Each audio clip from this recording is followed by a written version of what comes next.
У эфіры праграма «Аб'ектыўна», у якой мы фокусируем аб'ектыў нашай тэлекамеры на актуальнай праблеме, што знаходзіцца на кантролі ўладаў, спрабуем аб'ектыўна ў ёй разабрацца. Сёння мы працягнем распачатую мінулай перадачы тэму жывёлагадоўчых кадраў. Наша здымачная група пабывала ў Лёзненскім і Аршанскім раёнах, дзе мы пазнаёміліся з маладымі ветэрынарнымі ўрачамі. Чым занятыя маладыя спецыялісты ў гаспадарках, як адаптуюцца ў калектыве, набіраюцца вопыту, у якіх умовах жывуць і працуюць. Паспрабуем разабрацца аб'ектыўна. Пачатак прафесіі для любога маладога спецыяліста – гэта ў першую чаргу назапашванне вопыту. Якім бы якасным ні было навучанне, на практыцы ўсё ж узнікаюць нюансы, якія праз тэорыю не спасцігнеш. Наши вузы республики готовят хороших специалистов, которые имеют большой багаж знаний теоретических. Конечно, образование на высоком уровне, но, конечно, основная причина – это нехватка практических навыков. Очень сложно овладеть всеми нюансами, которые возникают в процессе работ. Прежде всего, это животноводческой отрасли, потому что практика от теории достаточно отличается. Это прежде всего нештатные ситуации. Конечно, остается достаточно такая серьезная проблема – это закрепляемости кадров. Часто молодые специалисты, отработав срок свой, просто, они их все устраивают, но они не желают больше трудиться по данной отрасли, просто уезжают и прекращают заниматься сельскохозяйственным производством, а переходят на какие-то другие. То же самое связана эта проблема с тем, что часть парней, которые уходят в армию, они просто после армии уже уходят в какие-то другие структуры, тоже к нам не возвращаются. Поэтому, конечно, эту проблему решат наши новые фермы, наше новое производство, когда человеку будет в радость работа.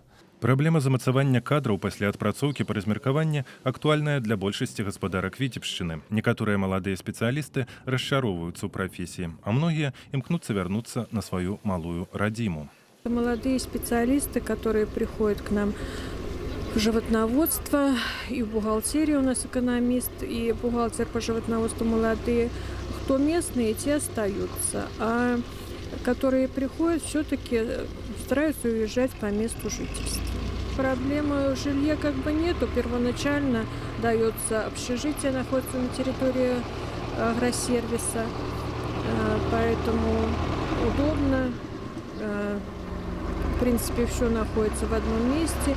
Можно свое жилье строить, лишь бы оставались. А по жилью вопросы решаются. Зарплаты в животноводстве тоже специалистам хорошие. Уладлена Клімковіч толькі летась скончыла Віцебскую акадэмію ветэрынарнай медыцыны. У сельхазфіліал Чкалаўскі Лёзненскага райаграсервіса трапіла па размеркаванне. Працоўны стаж маладога спецыяліста пакуль не налічвае і года. Як карэнная гараджанка прызвычайваецца да вясковага жыцця і чаму абрала менавіта гэтую прафесію, Уладлена расказвае з захапленнем. Мама мне привила любовь ко всем животным, несмотря на то, что, да, я городская, и была только дача у бабушки, были там курочки, кролики, то есть такое. Я никогда не знала, что такое корова. Тем не менее, было это в мыслях. А что если? Когда осталась уже на 10, на 11 класс, уже пришло время поступать, окончательно решила для себя, что да, это будет престижно, серьезно, и то, что мне будет нравиться всю жизнь, и я смогу этим заниматься. И уже поступаю уже на переподготовку, несмотря на то, что закончила. И хочу стать ветврачом-хирургом.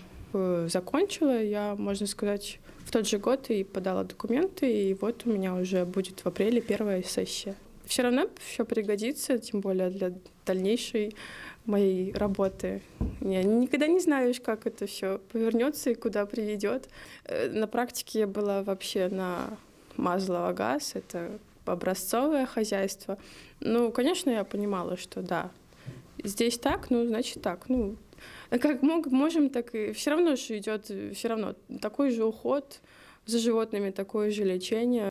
Было немножко непривычно, что на практике было только стойловое содержание животных, а здесь я пришла работать и сразу на поле. И это так как-то, так смотришь в поле, коровки гуляют, доются, их же ж надо, это сложнее, надо только в дойку можно что-то сделать. Ну, то есть я с доярками, с трактором ехала, покаталась уже на Амкадоре, на тракторе, на всем. Ну, то есть, то я нормально это все восприняла. Жилье отдали, комнату в общежитии. Муж у меня, так как военнослужащий 103-й бригаде, за мной он поехать не смог. И да, ситуация такая, что я не могу находиться дома, я дома только по выходным. Как его работа, я в выходные тоже могу его не увидеть. И тоже сложновато, что мне приходится жить здесь, хоть это и недалеко, казалось бы, но возможности тоже вот так вот ездить, на это много времени будет уходить. Ну, это надо очень крепкие отношения, чтобы выдержать. Ну, много лет мы вместе вот так вот на разных городах, а тут как раз стали вместе жить, и получилось так, что распределили сюда. Ну, как-нибудь решим вопросы, потерпим. Если бы это было рядом с домом, ну, как-то, если бы так сложилось, я бы работала, ну, на самом деле, потому что хозяйство неплохое, просто тут даже сразу думаешь, а чем бы еще занимался? Пойти, как все, на реснички, ноготочки, ну, как бы тоже это несерьезно. Ну, это не то, чем бы занимался всю жизнь, я считаю. А ветврачом, ну, почему бы и нет? Всегда приятно видеть результат, что у тебя получается это. Ну, хочется, чтобы отдача была от работы, вот именно вот этот результат, что животным лучше, что животные, да, где-то там все равно кто-то где-то будет болеть. Конечно, хочется, чтобы пришел на следующий день, оп, а он там у телятницы спрашиваешь, как он покушал. Пил хорошо, и так думаешь, слава. Любимчиков нет, ну, есть телята, которых вот запоминаешь, и ты наизусть помнишь их номер, и даже внешне запоминаешь настолько, что везде его, они же переводом идут, по сараям переводятся. О, а я тебя помню, я его знаю. Вот такого лечили, капали. Ко мне, как я пришла, мне ни в чем не отказывали, то есть, ну, помогали. Это надо, давай это. Был момент, что я пришла и осталась одна. Наталья Геннадьевна, что нам помогает, она пошла в отпуск. Я в такой панике была, я так боялась, что у меня что-то случится. Ну, слава богу, что я это время как-то... И я очень на себя много взяла. Я тут бегала за ними, за каждым смотрела. В этом надо, чтобы была, конечно, помощь. Где ты сам справляешься. В экстренной ситуации где-то зашевелится извилинка, поймешь, как нужно это правильно сделать. Ну, ответственность, конечно, есть, но все равно я всегда могу обратиться вот к тому же Владимиру Михайловичу, нашему акушеру-гинекологу, то, что за плечами стаж работы большой. Потом нам здесь помогать, что Наталья Геннадьевна, директор племстанции, я тоже всегда могу, она здесь часто у нас в помощь. Также наша райветстанция. Мне никогда, райветстанция уж точно никогда мне не откажет. И там много людей, которых я могу что-то спросить, посоветоваться и в разных направлениях. Человек пошел в профессию по призванию, хочу сказать, потому что любит животных и с животноводами всегда находит общий язык, отдается работе. Думаю, что и дальше она найдет свою дорогу как-то именно по профессии.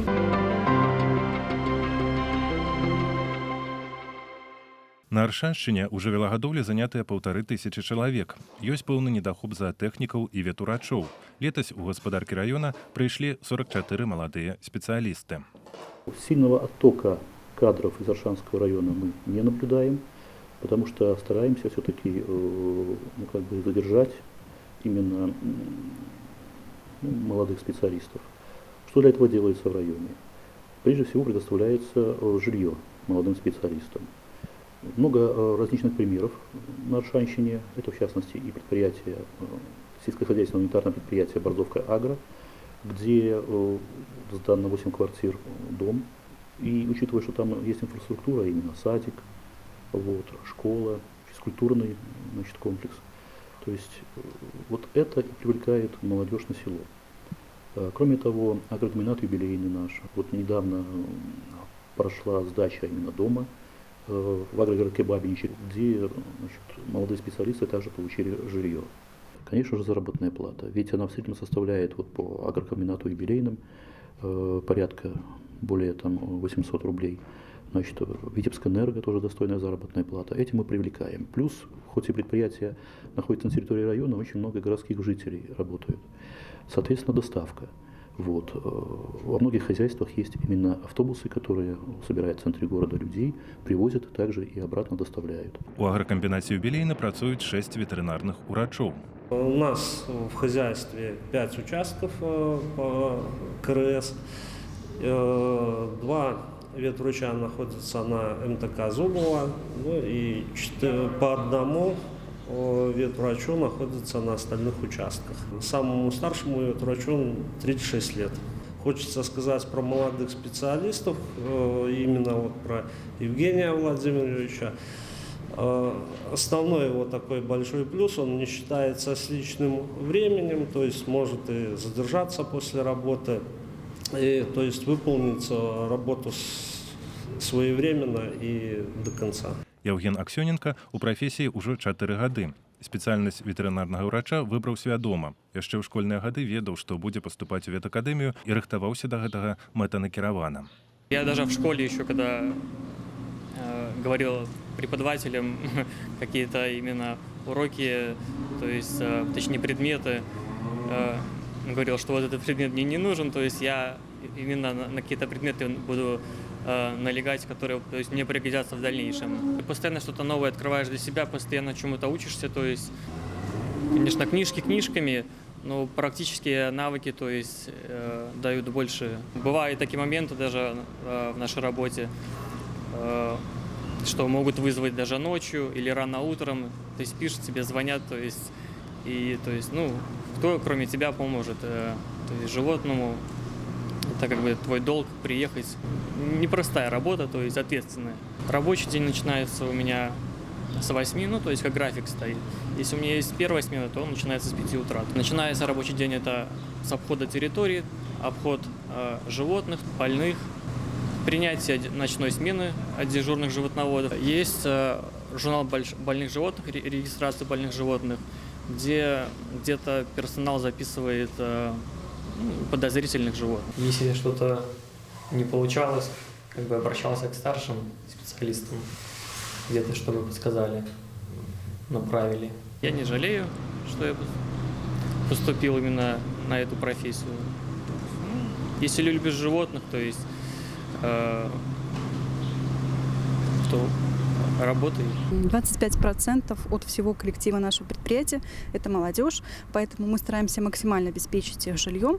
Пример тому вот этот дом, недавно введенный в эксплуатацию, на 40 квартир. Некоторые квартиры оставлены для специалистов, которые придут работать с нам на новый молочно-товарный комплекс «Куполинка».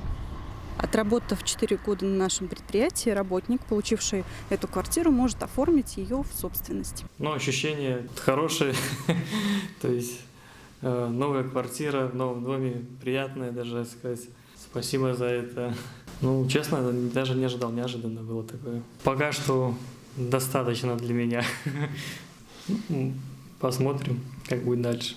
Ну, конечно, семья же будет, то есть нужно будет расширяться как-то.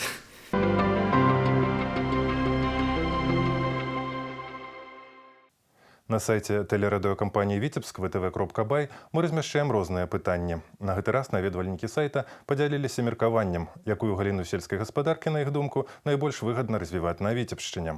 Адказы зараз на вашых экранах. На сайце таксама змешчаны тэмы нашых наступных перадач. Калі па іх у вас ёсць пытанні да адказных службовых асоб, дасылайце на наш электронны адрас. На яго ж мы прымаем прапановы па іншых тэмах, якія вас хвалююць, і якія, на ваш погляд, можна было б узняць у перадачы. Гэта была праграма «Аб'ектыўна», у якой мы спрабуем разабрацца ў праблеме аб'ектыўна. Бывайце здаровыя!